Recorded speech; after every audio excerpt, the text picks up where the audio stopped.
Hello. स्वागत है आप सभी का आपके अपने चैनल सुधास इंग्लिश वर्ल्ड पर। और आज आप देखेंगे कि मैं नई वोकेबलरी आपके लिए लेके आई हूँ। तो चलो पहले हम वोकेबलरी देख लेते हैं कौन कौन सी होने वाली है। पहली हमारी होने वाली है meagre and hardship, fate and temptation, conscience, astonished, honesty and next one हमारी डिग्निटी एंड इंटेग्रिटी। तो ये सारी वोकेबलरी आप इस कहानी के माध्यम से सीखेंगे। अब बिना देरी किए स्टार्ट करते हैं। द ऑनेस्ट पुअर मैन, एक ईमानदार गरीब आदमी। ईमानदार गरीब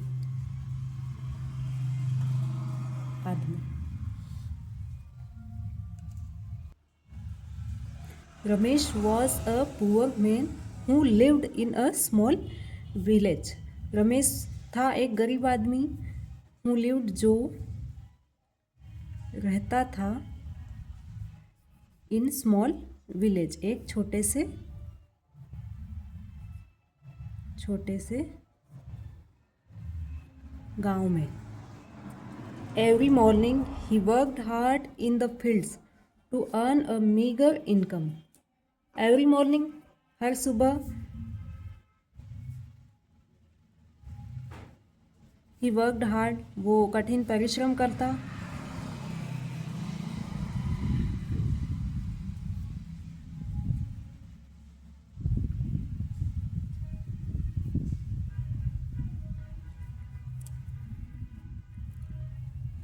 इन हिज फील्ड उसके खेत पर।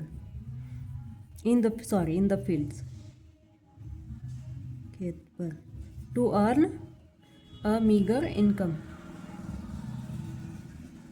कमाने के लिए। इसका मतलब होता है बहुत कम, अल्प मात्रा में।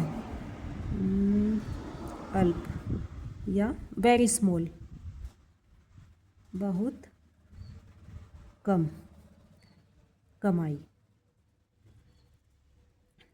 सॉरी यार, मैं क्या लिख रही हूँ, कमाई। To earn a meagre income दो his life was full of hardship, हालांकि उसकी लाइफ थी कठिनाइयों से फुल भरी हुई। हालांकि हिज उसकी लाइफ जिंदगी वॉज थी फुल ऑफ भरी हुई कठिनाइयों से।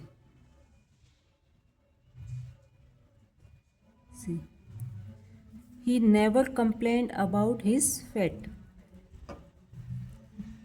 वह कभी कंप्लेंट शिकायत नहीं करता था उसके भाग्य को लेकर। कभी नहीं शिकायत करता था अबाउट हिज फेट, बारे में, उसके भाग्य या प्रारब्ध भी अपन बोल सकते हैं, प्रारब्ध। नेक्स्ट लाइन हमारी है, one day Ramesh found a purse full of money on the road. One day एक दिन रमेश फाउंड उसको मिला, अ पर्स एक बटुआ,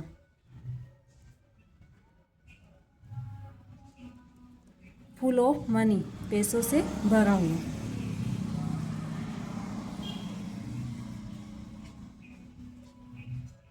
ऑन द रोड पर सड़क। For a moment temptation crossed his mind. For a moment थोड़ी देर के लिए टेम्पटेशन वर्ड आया है।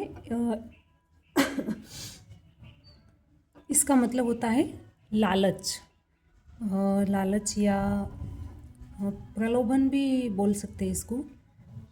मतलब कोई भी अपने को डिज़ायर होती है कुछ गलत करने की, desire to do something wrong, कुछ भी बुरा करने की जो इच्छा होती है उसके लिए हम टेम्पटेशन वर्ड यूज़ करते हैं। फॉर अ मोमेंट, थोड़ी देर के लिए,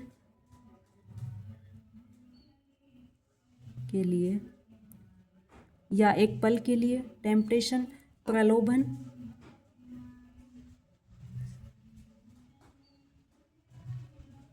क्रॉस्ड हिज माइंड, उसके दिमाग में आया।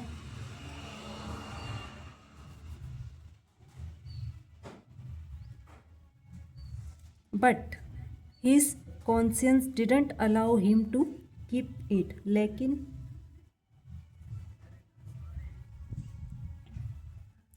हिज कॉन्शियंस, उसकी कॉन्शियंस, इसका मतलब होता है जो अंतरात्मा बोल सकते हैं, अंतरात्मा की जो आवाज़ होती है, किसी का ज़मीर गवा नहीं देता।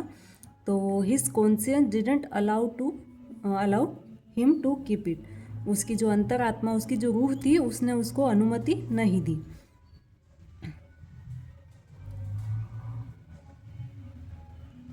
आत्मा अलाउ नहीं किया या अनुमति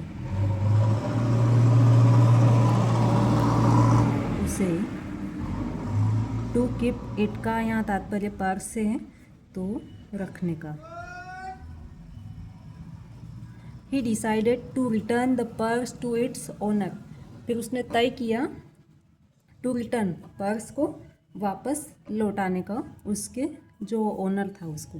ही डिसाइडेड, उसने तय किया। टू रिटर्न, वापस।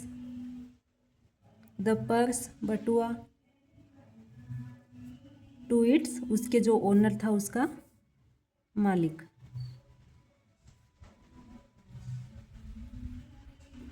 The rich man was astonished, जो आदमी था, astonished by Ramesh honesty and rewarded him with some money.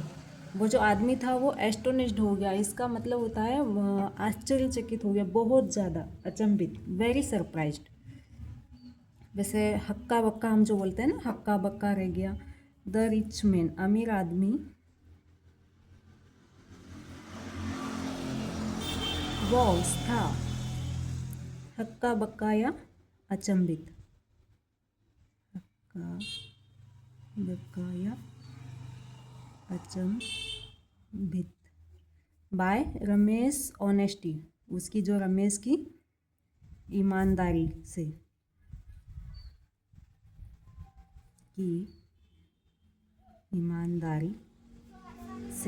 And rewarded him with some money.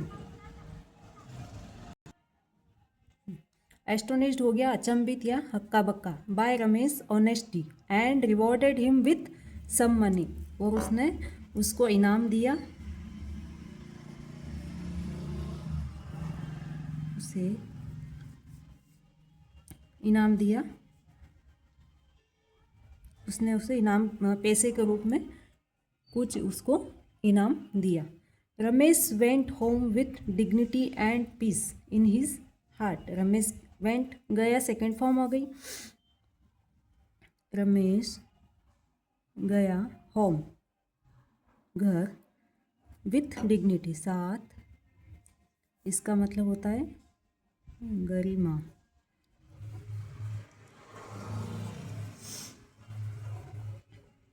With, Ramesh went home with dignity,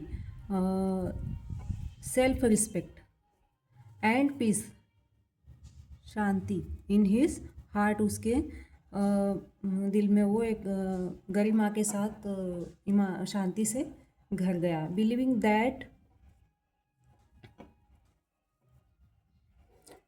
that integrity is more valuable then health, यकीन, ये मानते हुए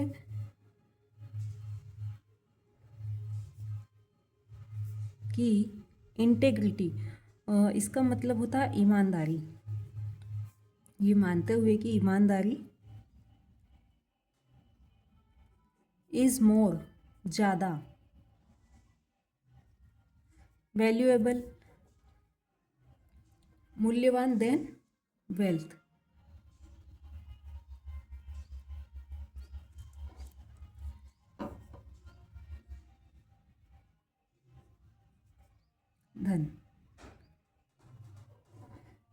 आज की हमारी कहानी का अंत यहीं होता है और उम्मीद है कि आपने नए वर्ड जैसे astonished, conscious, temptation, fate, this kind of word आपने सीखे होंगे आज। और अपन जब कहानी के माध्यम से वोकेबलरी सीखते हैं तो जब कहानी सुनते हैं अपन तो अपने दिमाग में एक चित्र चलता है, तो उससे अपने को वोकेबलरी याद करने में ज़्यादा हेल्प होती है।